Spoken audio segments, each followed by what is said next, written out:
previously in the series: Rick Nash, Nick Holden, Riley Nash, Anton Khudobin. It was certainly a statement of sorts in the first round of the playoffs when Bruins coach Bruce Cassidy selected veteran forward Tommy Wingels for the Game 6 lineup against the Maple Leafs with a chance to close them out in Toronto. Cassidy inserted Wingels onto the second line and dropped Rick Nash to the third line for that game, and in doing so, showed plenty of trust in a player that had just arrived in Boston at the trade deadline. As it happened, Wingels wasn't much of a factor in a road playoff game that the Bruins dropped before ultimately coming through in Game 7 at home. It was a credit, though, to the way Wingels played and carried himself after arriving from the Chicago Blackhawks, even if there were no special bells and whistles with his arrival. That's no surprise for Wingels, 30, a grinder type who finished with 9 goals and 17 points in 75 games played between Chicago and Boston. Wingels may not get back to the level where he averaged 15 goals and 37 points in a couple OFS for the San Jose Sharks earlier in his career, but his blend of skating ability, physicality, effort and smarts are the kind of qualities that are highly valued in a bottom-six forward. Mix in the fact that Wingels can play any of the forward positions and he's got some legitimate value to the Bruins as they face some question marks in their bottom six. Could Wingels be a quality contingency plan for the Bruins if Riley Nash walks away in free agency? Most certainly. He'd be a good veteran option to pair with young third-line center candidates Trent Frederic and Jakob Forsbacher-Karlsson. He'd also be a solid veteran to mix in with the overwhelming youth on Boston's bottom two forward lines.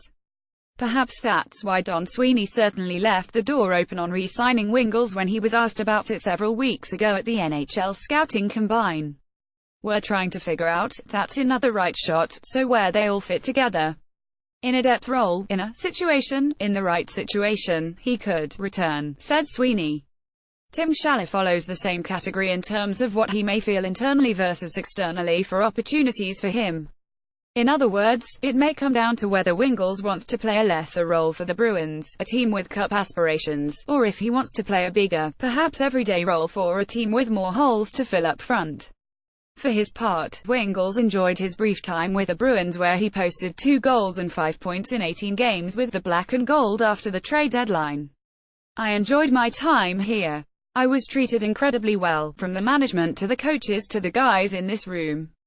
You know, there are certainly certain things to look for in a team going forward, and this team possesses a lot of that, said Wingels. You know, a winning culture, the ability to go far in the playoffs and a good group of guys. It's certainly a desirable place to play, but we'll see what happens. I filled the role I was asked to do, I think. Like you said, I moved around, played different spots in the lineup, a little bit of power play, little bit of penalty kill, and just did what I was asked, and that's fine, you know.